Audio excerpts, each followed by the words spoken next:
Hi, ഇന്നത്തെ നമ്മുടെ recipe എളുപ്പത്തിൽ ഉണ്ടാക്കാൻ പറ്റിയിട്ടുള്ള നല്ല വെറൈറ്റി ആയിട്ടുള്ള ഒരു അടിപൊളി സ്നാക്കിൻ്റെ റെസിപ്പിയാണ് കേട്ടോ.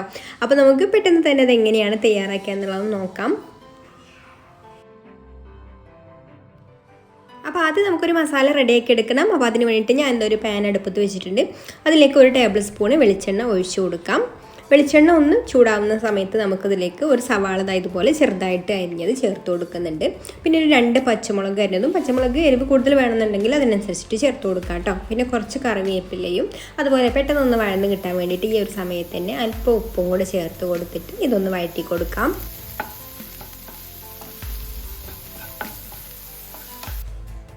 ഒരുപാട് സമയം വഴറ്റേണ്ട ആവശ്യമൊന്നുമില്ല, വഴന്ന് ഉള്ളിയൊന്നും കുഴഞ്ഞു പോകേണ്ട ആവശ്യമൊന്നുമില്ല കേട്ടോ. അത് ഇത്രയും തന്നെ മതി. ഇതിപ്പോൾ ഒരു പാകത്തിനുള്ള ചെറുതായിട്ട് ഉള്ളിൻ്റെ കടിയൊന്ന് മാറി കിട്ടിയാൽ മതി കേട്ടോ. പാകത്തിന് വഴന്ന് കിട്ടിയിട്ടുണ്ട്. ഇനി നമുക്കിതിലേക്കൊരു 1/4 ടീസ്പൂണ് മഞ്ഞൾപ്പൊടി ചേർത്ത് കൊടുക്കാം. പിന്നെ ഒരു 1/4 ടീസ്പൂണ് പെരുംജീരകത്തിൻ്റെ പൊടിയും ചേർത്ത് കൊടുക്കുന്നുണ്ട്. പിന്നെ ഒരു 1/4 ടീസ്പൂണ് ഗരം മസാലപ്പൊടിയും കൂടെ ചേർത്ത് കൊടുക്കുന്നുണ്ട് കേട്ടോ. ഇനി ഇത് ഒരു മസാലയുടെ പച്ചമണം മാറി വരുന്നത് വരെ ഒന്ന് വഴറ്റിയെടുക്കാം. ഒരു മിനിറ്റ് ഒന്ന് വഴറ്റി കൊടുത്താൽ മതി. ഒരു മസാല ഒന്ന് ചെറുതായിട്ട് മൂത്ത് വന്നാൽ മതി. എന്നിട്ട് നമുക്കിതിലേക്ക് വേവിച്ചെടുത്തിട്ടുള്ള ബീഫ്, ഞാനിതാ ഉപ്പ് മഞ്ഞൾപ്പൊടി മുളക് പൊടിയൊക്കെ ഇട്ട് വേവിച്ചെടുത്തിട്ടുള്ള ബീഫ് ഇതുപോലെ ചെറുതായിട്ടൊന്ന് പീസാക്കി എടുത്തിട്ടുണ്ട്. മിക്സിയിലിട്ട് അടിച്ചെടുത്തിട്ടൊന്നുമില്ല കേട്ടോ. നമുക്ക് ബീഫ് ആ ഒരു കടി കിട്ടാൻ വേണ്ടിയിട്ട് കുറച്ച് വലിയൊരു പീസായിട്ട് കത്തി വെച്ചിട്ട് അരിഞ്ഞെടുത്തിട്ടുള്ളതാണ്. അപ്പോൾ അതും കൂടെ ചേർത്ത് കൊടുത്തിട്ട് നന്നായിട്ടൊന്ന് മിക്സ് ചെയ്ത് കൊടുക്കാം. ഇനി ഞാനിവിടെ ഒരു 2 ഉരുളക്കിഴങ്ങ് പുഴുങ്ങി തൊലിയൊക്കെ കളഞ്ഞിട്ട് ഇതുപോലെ നന്നായിട്ട് ഉടച്ചെടുത്തിട്ടുണ്ട്. അതും കൂടെ ചേർത്ത് കൊടുത്തിട്ട് മിക്സ് ചെയ്ത് കൊടുക്കാം. ഇനി നന്നായിട്ടൊന്ന് മിക്സ് ചെയ്ത് കൊടുത്തതിന് ശേഷം നമുക്ക് ഫ്ലെയിം ഓഫ് ആക്കാം കേട്ടോ. ഫ്ലെയിം ഓഫ് ആക്കിയിട്ട് ചൂടാറാൻ വേണ്ടിയിട്ടൊന്ന് മാറ്റി വെക്കണം. അപ്പോൾ നമുക്കിത് മറ്റൊരു പാത്രത്തിലേക്ക് മാറ്റി വെക്കാം. അപ്പോൾ ഇത് നന്നായിട്ട് മിക്സായി വന്നിട്ടുണ്ട്. അപ്പോൾ അതവിടെ ചൂടാറി വരട്ടെ. ആ ഒരു സമയം കൊണ്ട് നമുക്കിതിലേക്ക് വേണ്ടിയിട്ട് വേറൊരു സംഭവം കൂടെ റെഡിയാക്കി എടുക്കാനുണ്ട്. അപ്പോൾ അത് ഞാനിവിടെ കുറച്ച് പുതിനയില എടുത്തിട്ടുണ്ട്. നല്ല ഫ്രഷ് ആയിട്ടുള്ള പുതിനയില തന്നെ എടുക്കുക. അത് നമുക്ക് മിക്സിയുടെ ജാറിലേക്ക് ഇട്ട് കൊടുക്കാം. അതിലേക്കൊരു ചെറിയ കഷ്ണം ഇഞ്ചി, ഒരുപാട് വലിപ്പം വേണ്ട, അത് ഇത്ര തന്നെ മതി കേട്ടോ. ഇതിൻ്റെ പകുതി എടുത്താലും മതി, ചെറിയൊരു ഫ്ലേവർ മതി. അതും പിന്നെ ഒരു പച്ചമുളകും കൂടെ മുറിച്ചിട്ട് ഇട്ട് കൊടുക്കാം. പിന്നെ ഒരു പകുതി നാരങ്ങയുടെ നീരും ഒഴിച്ചു കൊടുക്കുന്നുണ്ട്. ഇനി ഇതിലേക്ക് ഒരു അല്പം ഉപ്പും കൂടെ ചേർത്ത് കൊടുത്തിട്ട് ഇത് നന്നായിട്ട് നല്ല പേസ്റ്റായിട്ടൊന്ന് അരച്ചെടുക്കണം.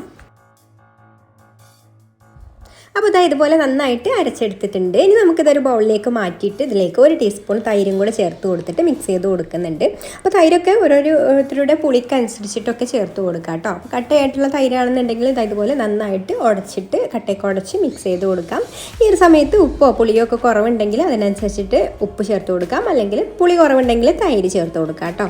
ഇനി നമുക്കിതിലേക്ക് വേണ്ടത് വൈറ്റ് സോസാണ്. അപ്പോൾ വൈറ്റ് സോസ് ഞാനിവിടെ ഉണ്ടാക്കി വെച്ചിട്ടുണ്ട്. അപ്പോൾ അത് എല്ലാവർക്കും അറിയാവുന്നത് തന്നെ ആയിരിക്കും. അതുകൊണ്ട് ഞാൻ ഇത് കാണിച്ചിട്ടില്ല കേട്ടോ. വൈറ്റ് സോസ് ഉണ്ടാക്കിയിട്ടുള്ളത് വെളുത്തുള്ളിയും വിനാഗിരിയും ഉപ്പും പാലും ഓയിലും അത്രയേ ഉള്ളൂ കേട്ടോ ഇതിൽ യൂസ് ചെയ്തിട്ടുള്ളൂ. അപ്പോൾ തന്നെ ഇത്രയും ഇതിനേക്കാളും കൂടുതലായിട്ട് തിക്ക് വേണമെന്നുണ്ടെങ്കിൽ കുറച്ചും കൂടെ ഓയിൽ ചേർത്ത് കൊടുത്തിട്ട് അടിച്ചെടുത്താൽ മതി കേട്ടോ. അപ്പോൾ ഇതും ഇവിടെ റെഡി ആയിട്ടുണ്ട്. ഇനി നമ്മളിത് നേരത്തെ മിക്സ് ചെയ്ത് വെച്ചിട്ടുള്ള ഒരു മസാല ഉണ്ടല്ലോ, അതിപ്പോൾ ചൂടാറി വന്നിട്ടുണ്ട്. ഇനി നമുക്ക് ഇതിൽ നിന്ന് കുറേശ്ശെ എടുത്തിട്ട് ഇങ്ങനെ ഒരു ഷേപ്പാക്കി എടുക്കാം. ഇങ്ങനെ ഒന്ന് ഉരുട്ടിയിട്ട് ഇങ്ങനെ നീളത്തിൽ ഷേപ്പാക്കി എടുക്കാം.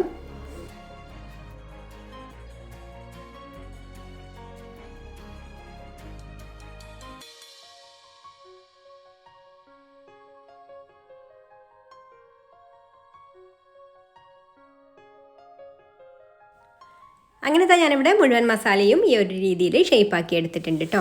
ഇനി നമുക്ക് വേണ്ടത് ഇതുപോലുള്ള സമൂസ ഷീറ്റാണ്. അപ്പോൾ സമൂസ ഷീറ്റ് ഇത് റെഡിമെയ്ഡ് ആണ്, അല്ലെങ്കിൽ നമുക്ക് വീട്ടിൽ തന്നെ ഉണ്ടാക്കിയെടുക്കാം, ഈസി ആയിട്ട് ഉണ്ടാക്കിയെടുക്കാം സമൂസ ഷീറ്റ്. അപ്പോൾ അതൊക്കെ നമ്മൾ മുന്നേ വീഡിയോ ചെയ്തതാണ് കേട്ടോ. അതിൻ്റെ ലിങ്ക് വേണമെങ്കിൽ ഞാൻ ഡിസ്ക്രിപ്ഷൻ ബോക്സിൽ കൊടുക്കാം, അല്ലെങ്കിൽ കമൻറ്റായിട്ട് പിൻ ചെയ്ത് വെക്കാം. എന്നിട്ട് ഇതിൽ ഓരോ സമൂസ ഷീറ്റിലും നമുക്ക് ഇതുപോലെ ഓരോ ഉരുള നമ്മൾ റെഡിയാക്കി വെച്ചിട്ടുള്ള ഓരോ ഉരുളയും വെച്ച് കൊടുത്തിട്ട് ഇതുപോലെ നല്ല ടൈറ്റായിട്ട് റോൾ ചെയ്ത് കൊടുക്കാം. എന്നിട്ട് നമ്മൾ അറ്റം നമ്മൾ പശ വെച്ചിട്ട് സമൂസ ഒട്ടിച്ചെടുക്കുന്നത് പോലെ തന്നെ മൈദയുടെ ആ ഒരു പേസ്റ്റ് വെച്ചിട്ട്, മൈദയും വെള്ളവും കൂടെ മിക്സ് ചെയ്ത് വെച്ചിട്ടുള്ള ആ ഒരു പേസ്റ്റ് വെച്ചിട്ട് ഇതുപോലെ നന്നായിട്ട് ഒന്ന് ഒട്ടിച്ച് വെക്കാം. അപ്പോൾ ഇതുപോലെ ഇനി നമുക്ക് ബാക്കിയുള്ളതെല്ലാം റെഡിയാക്കി എടുക്കാം. പിന്നെ നിങ്ങൾക്കൊരു വീഡിയോ കണ്ടിട്ട് ഇഷ്ടമായിട്ടുണ്ടെങ്കിൽ ഒന്ന് ലൈക്ക് ചെയ്യാൻ മറക്കരുത്. ഇഷ്ടപ്പെട്ടില്ലെങ്കിൽ ഡിസ്ലൈക്കും ചെയ്യാം. അതുപോലെ നിങ്ങളുടെ അഭിപ്രായങ്ങൾ താഴെ കമൻറ്റ് ചെയ്യാം. പിന്നെ ഈ ചാനൽ സബ്സ്ക്രൈബ് ചെയ്യാതെ കാണുന്ന കൂട്ടുകാരാണെങ്കിൽ ഒന്ന് സബ്സ്ക്രൈബും കൂടെ ചെയ്തിട്ട് സപ്പോർട്ടാക്കണേ. ഇനി നമുക്ക് ഈ ഒരു മസാലയുടെ അറ്റം ഇതുപോലെ ഈ ഒരു റോളിൻ്റെ ആ ഒരു ഷേപ്പിൽ തന്നെ ഇങ്ങനെ പ്രസ് ചെയ്തിട്ട് ആക്കി കൊടുക്കാം കേട്ടോ. അപ്പോൾ അതായത് എല്ലാം ഇവിടെ റെഡി ആയിട്ടുണ്ട്.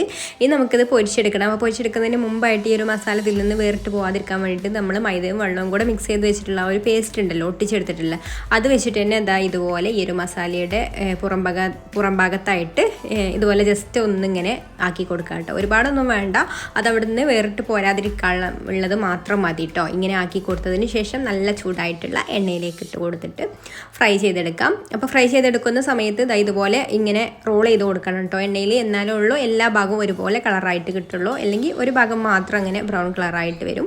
അപ്പോൾ എല്ലാ ഭാഗവും ഇതുപോലെ റോൾ ചെയ്തിട്ട് പൊരിച്ചെടുക്കാം. എന്നിട്ട് നല്ലൊരു ഗോൾഡൻ ബ്രൗൺ കളറാവുന്ന സമയത്ത് നമുക്ക് കോരിയെടുക്കാം. പിന്നെ അത് നല്ല ഹൈ ഫ്ലെയിമിൽ വെച്ചിട്ട് തന്നെ പൊരിച്ചെടുക്കാം കേട്ടോ. പെട്ടെന്ന് തന്നെ റെഡി ആയിട്ട് വരും, നമ്മൾ സമൂസയൊക്കെ പൊരിച്ചെടുക്കുന്നത് പോലെ തന്നെ. അപ്പോൾ ഇതിവിടെ റെഡി ആയിട്ടുണ്ട്. ഈ ഒരു കളറായി വന്നാൽ മതി കേട്ടോ. അങ്ങനെ ഞാൻ മുഴുവനായിട്ട് ഇവിടെ പൊരിച്ചെടുത്തിട്ടുണ്ട്. ഇനി നമുക്ക് ഇത് സെർവ് ചെയ്യുന്ന സമയത്താണ് ബാക്കി കാര്യങ്ങളൊക്കെ ചെയ്യേണ്ടത്. അപ്പോൾ സെർവ് ചെയ്യുന്നതിൻ്റെ മുമ്പായിട്ട് ഇതിൽ നമുക്ക് ആദ്യം തന്നെ നമ്മൾ റെഡിയാക്കി വെച്ചിട്ടുള്ള വൈറ്റ് സോസ് ഉണ്ടല്ലോ, അത് എല്ലാ ഇതിലേക്കും ഇങ്ങനെ ഒഴിച്ചു കൊടുക്കാം.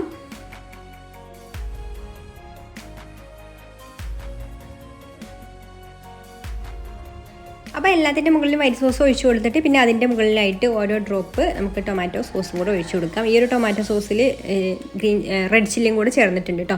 പിന്നെ അതിൻ്റെ മുകളിലായിട്ട് നമ്മൾ റെഡിയാക്കി വെച്ചിട്ടുള്ള ആ ഒരു ഗ്രീൻ ചട്നി ഉണ്ടല്ലോ, അതും കൂടെ ഒഴിച്ചു കൊടുത്തിട്ടുണ്ട്. അപ്പോൾ ഇതാണ് നമ്മുടെ സ്നാക്കിൻ്റെ ഫൈനൽ ലുക്ക്. നല്ല ടേസ്റ്റി ആയിട്ടുള്ള ഒരു അടിപൊളി സ്നാക്കാണ്. ഈ ഒരു 3 സോസും കൂടെ ചേരുമ്പോഴാണ് കേട്ടോ ഇതിൻ്റെ ടേസ്റ്റ് പൂർണ്ണമാവുന്നത്. അപ്പോൾ എല്ലാവർക്കും ഈ ഒരു റെസിപ്പി ഇഷ്ടമായിട്ടുണ്ടാവുമെന്ന് വിചാരിക്കുന്നു. അപ്പോൾ ഇനി മറ്റൊരു നല്ല റെസിപ്പിയുമായിട്ട് അടുത്ത വീഡിയോയിൽ കാണാം. Thank you for watching.